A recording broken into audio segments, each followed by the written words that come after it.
Porque nós vemos principalmente em algumas localidades do nosso Brasil de que talvez alguns seres humanos não tenham nem oportunidade de chegar aos 18 anos para ter as consequências negativas da lei sobre eles. Às vezes, essa consequência negativa vem em um período antes dele completar esses 18 anos e há uma falha de atuação nesse processo, porque às vezes ele não teve a oportunidade de ser orientado, de ser conduzido da forma correta e se tornou um cidadão despreparado, né, sem oportunidades para poder entender as suas responsabilidades. Então, nós temos a centralização da figura do pai na educação do menino, em ensiná-lo a lei, em ensiná-lo a letra, né, alfabetizá-lo, e também de ensiná-lo uma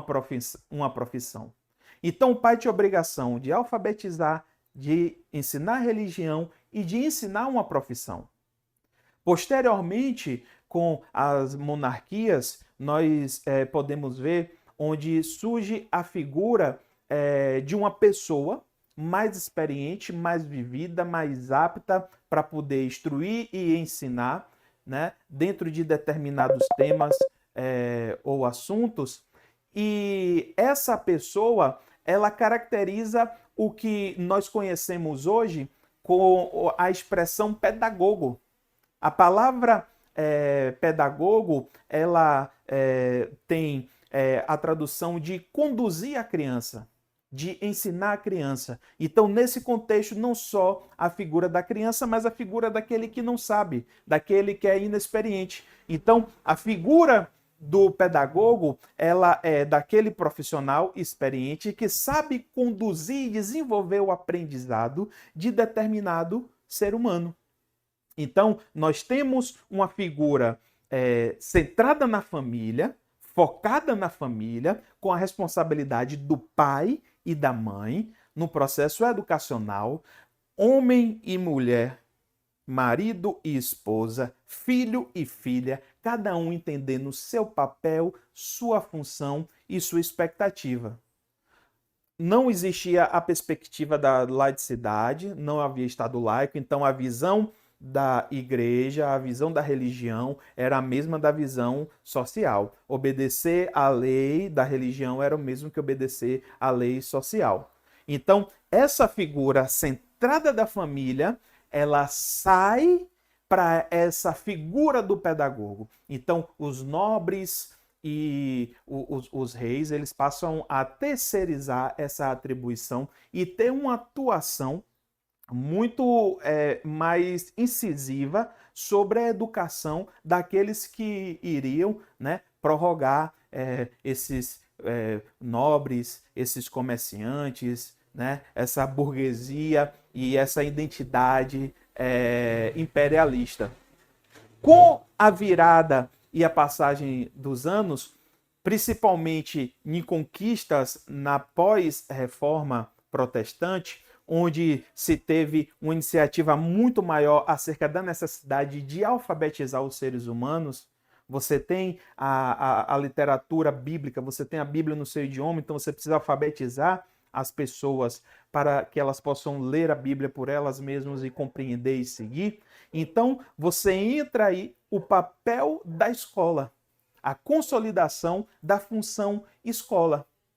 E nós chegamos a essa interpretação nos nossos dias atuais, onde aquela responsabilidade da educação, da instrução, que antes era centralizada na figura do pai e da mãe, que passou para essa figura do pedagogo, daquele mentor ali que conduzia o aprendizado, ele é conectado agora para a figura da escola e do poder do Estado. Então, a responsabilidade sai das costas dos pais para dizer assim, não, agora é a escola que vai fazer. Não tem um professor na escola que vai fazer. Não, o Estado é responsável. Né? O poder legislativo, executivo é responsável por construir os caminhos e executar esses caminhos.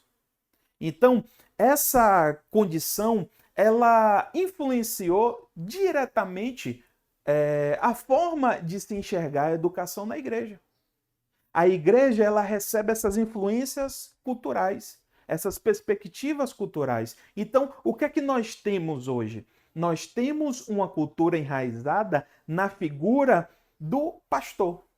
Então, assim, a responsabilidade não é minha como pai, como mãe, como genitor. A responsabilidade é do pastor.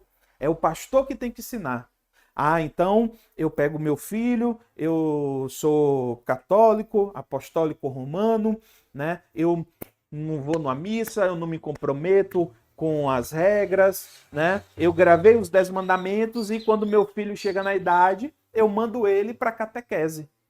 Porque a responsabilidade vai ser lá do padre, vai ser lá do professor, lá da catequese, da pessoa que for conduzir o estudo na catequese.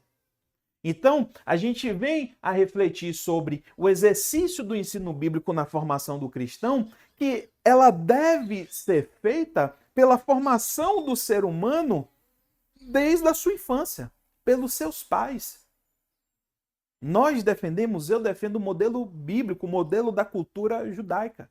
Não estou aqui querendo desmerecer a função do pedagogo, a função do tutor, do mentor, a função da escola, eu acho muito importante. Acho não é discutível o papel e a função da escola. O que nós precisamos discutir é o papel dos pais sobre um ensinamento bíblico e religioso sobre os seus filhos. Esse papel não pode estar nas mãos da escola. Esse papel não pode estar na mão do pedagogo, que deve estar ali para alfabetizar, para ensinar a letra, para ensinar ali o ensino de base, o português, a matemática, as disciplinas complementares. A responsabilidade de instrução religiosa sobre um ser humano é dos pais. E a gente não pode terceirizar esse papel para as figuras de liderança. E quando essa pessoa, né, ela já é adulto, de quem é essa responsabilidade? A responsabilidade da criança é dos pais. E do adulto? A responsabilidade é dele mesmo. Dele mesmo de ter a iniciativa e de compreender a importância da formação e do ensino cristão para a sua vida. Para entender as bases, para entender a doutrina, para conseguir passar sobre assuntos que são essenciais sobre a vida cristã. Então, o adulto convertido, ele precisa ter esse senso de responsabilidade. Eu não posso esperar por um terceiro, eu não posso esperar porque o pastor ele entende a responsabilidade dele. E ele precisa ter compromisso sobre o que ele fala, o que ele ensina. Mas eu preciso entender que o responsável pela minha vida espiritual sou eu. Se onde eu estou, se com quem eu busco não me fornece, eu preciso ser responsável pela minha vida espiritual. Eu preciso ter maturidade espiritual o suficiente para, se eu não tiver o alimento espiritual, o ensino bíblico devido, necessário para a manutenção da minha fé. Porque em Romanos 10:17 vai dizer que a fé vem pelo ouvir, o ouvir da palavra de Deus. Quem está fraco na fé, quem se abala diante das circunstâncias, mostra que não tem ouvido o evangelho verdadeiro e genuíno de Cristo. E se há uma ausência, uma